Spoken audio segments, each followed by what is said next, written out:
And now with our next presentation will be on infectious disease, which is second leading cause of death in patients with functioning graft. Our presenter is Lauren Igbayo. Lauren is a new member of our transplant team, but she's not new to Downstate. She worked in the cardiothoracic for more than 10 years before joining us. Lauren has been phenomenal since she joined our department. I would like to invite Lauren to the podium to give her presentation on a case study of infections and post-transplant and prevention. Thank you. Good afternoon, everybody. Special thank you, Dr. Roshan and the entire transplant team for giving me this opportunity. Highly appreciated. So today I was asked to present a case study regarding a post-transplant patient that ended up with infection.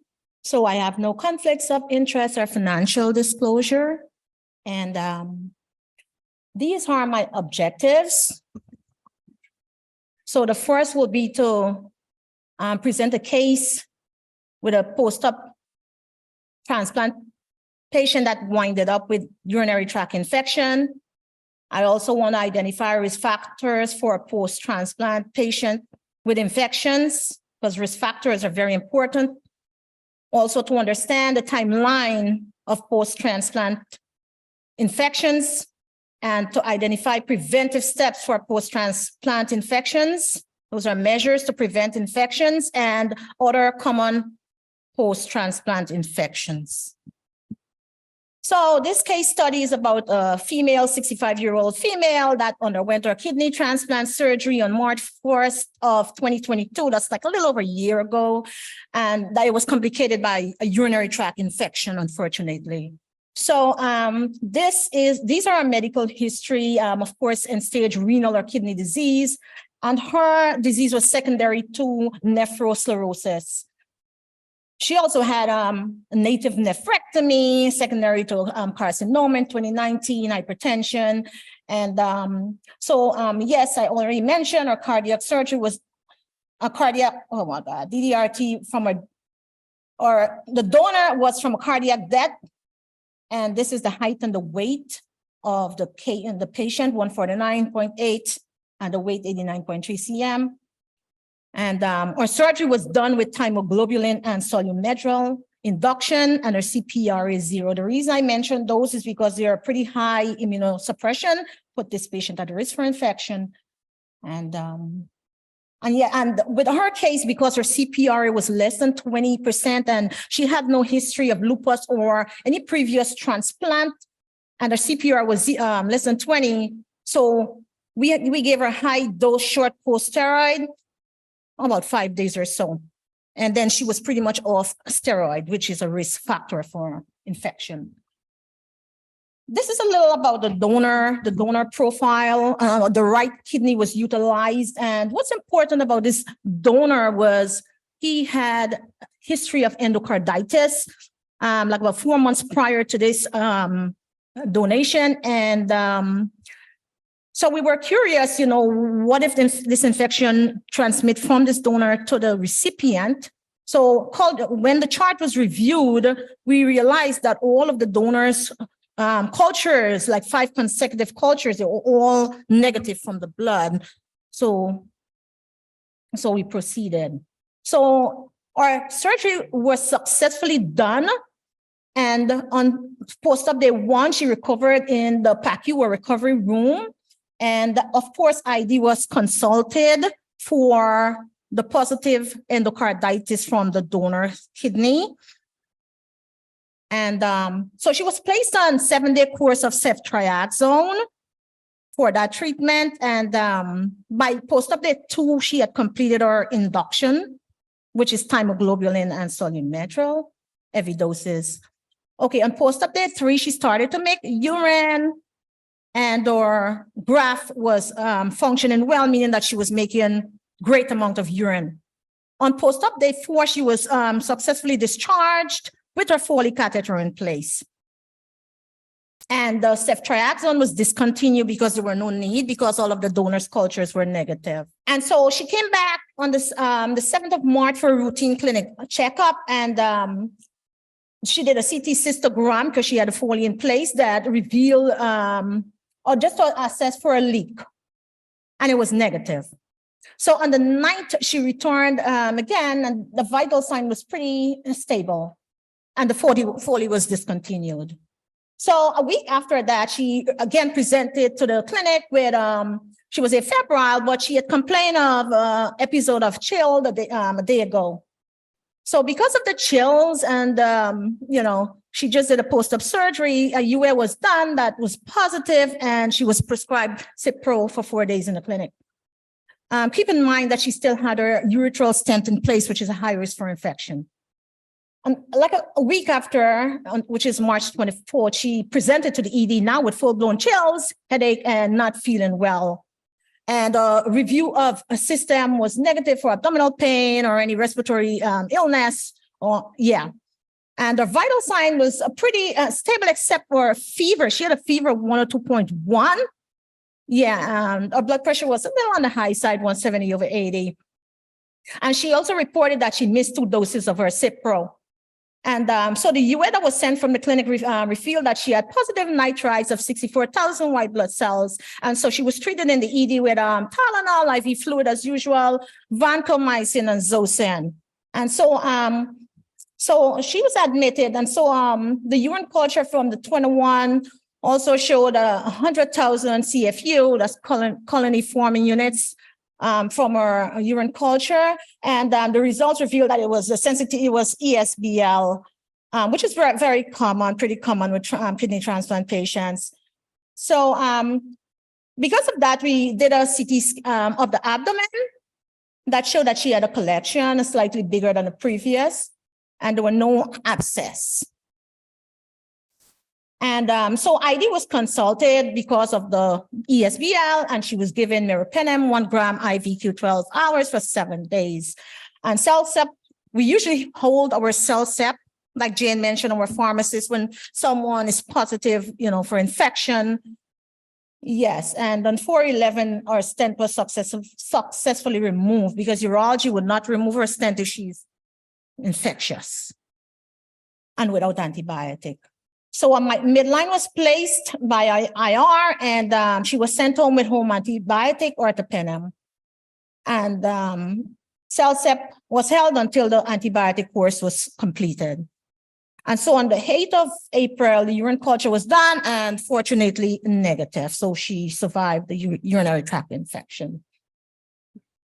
So urinary tract infection, this is the definition, is defined as a growth of 100,000 colony forming units on a proper urine sample. The presence of symptoms such as dysuria, urinary frequency, or localized pain. So the same thing is true for asymptomatic bacteriuria, except there is no symptoms. So we do not take ASB or asymptomatic bacteriuria lightly because it can cause the death of the graft as well as the death of the patient. So urinary tract infection is pretty common post-op kidney transplant. Even pre-op, lots of these patients are with fistulas, they're with graft, they're with PD catheters. All these are risk factors for infection on the whole. So UTI, the rate is 20 to 80% of recipient, that's from 2021. And UTI is associated with development of bacteriuria, T-cell mediated rejection, and allograft function and loss, with increased risk of hospitalization and death, like I previously mentioned. And UTI usually can progress from a simple SIRS to septic shock, which, we want to treat. We want to recognize these signs and symptoms as early as possible to treat as soon as we can, because we do not want infection to take control of the patient, and then they may end up on a ventilator, end up in the ICU, and it's just not good for the patient to just have bad outcomes. let's talk a little about the net state of immunosuppression. So this is comprised of two factors, basically. It's not a formula where you can come up with a sum or a number or anything like that, because it says net. It's conceptual. How immunosuppressed this person is. What's going on with the patient? Do they have diabetes? Do they have uremia? How much immunosuppressions are they on? Everything that adds up to the risk factors of this patient, basically what we call net state of immunosuppression. And unfortunately, many of our patients fall in this category with CMVs, Epstein-Barr. There's so many microbes, that are, our patients are vulnerable to. And this is just a little diagram to emphasize, the net state of immunosuppression with their two main factors involved, the conceptual measures, as well as the epidemiologic exposure of the pathogen to the individuals. Okay, this is a timeline that discusses or divide the risk of infection of any kidney transplant patient postoperatively. So within the first month, this patient, if you see any symptoms of infection, whether it's fever, chills, whether it's confusions, especially in the elderly, you may not have very clear symptoms or anything that looks infectious, you want to suspect maybe it's from the donor, kidney, or maybe there's something from the recipient, whether it's something that was latent that just sparked up, or MRSA or any hospital-acquired infection, because this patient just did surgery. That alone is a risk factor. There are lots of lines, there are tubes, there are Foleys, there are stent in place, there are there's chance for wound infection, there are C. diff, there are so many hospital-acquired infection within the first month. So all of us have to be so vigilant and to be careful, watching for all signs of infection to catch it early so we can quickly treat. Moving along their transplant journey, within 1 to 6 months post-operatively, patient can manifest with different kind of infection. So within that time frame, whether it's from the donor, which just shows up lately because of a latent infection, or whether it's from the recipient, these are or opportunistic infections, like PCP or C. diff as well, Hep C, influenza, anything that is unlisted, because at this point of time, the heavy immunosuppression that the patient was given is at its peak. So the immune system is really very, very low. So we have to keep all these things in mind. Within 6 months after transplant, moving forward, patients in the community, they're at risk for community-acquired infection, obviously, like community-acquired pneumonia, urinary tract infection based on how they're wiping. Education is so important. CMVs, Hep C, herpes syndrome. There's so many pathogens that, how they're in the community. So education is so important to these patients on the way out, because especially regarding infection, because hand washing, something simple as that, can prevent the patients from dying or any, infection. Okay, so these are some steps to prevent infection. So preoperatively, these patients are screened thoroughly in our clinics by our PAs, by our coordinators, by the doctors, make sure that they have their full vaccination pre-op, all the vaccinations. Antibodies, they are being screened, the serologies, hepatitis, HIV, boosters, if possible. Pre-op COVID testing is done as soon as they come to our hospital. Just before the surgery, we test them for COVID. Unfortunately, if it's positive, we have to delay their surgery. And then anything like immediately after surgery where a patient is not doing well, or so, always suspect donor-derived infections. Re-emphasizing hand hygiene and antibiotic therapy. Yes, we do treat asymptomatic bacteriuria. We try to remove the Foley catheters 3 to 5 days post-operatively. Urinary stents, we try to get that out within 6 weeks by GU. We do a routine screening of viral loads, knowing they're on heavy doses of CellCept, 1 gram twice a day. If they're showing sign of nutrition deficiency or anything that looks like, they're not doing too well, we always screen for CMV, BK viruses, which they are at risk for. Post-transplant prophylactic includes, so all patients are being treated, like Jane mentioned in our slides. We protect against bacteria with post-trimoxazole. We protect against viruses with valganciclovir, and we protect against funguses with clotrimazole. All patients are being medicated post-operatively.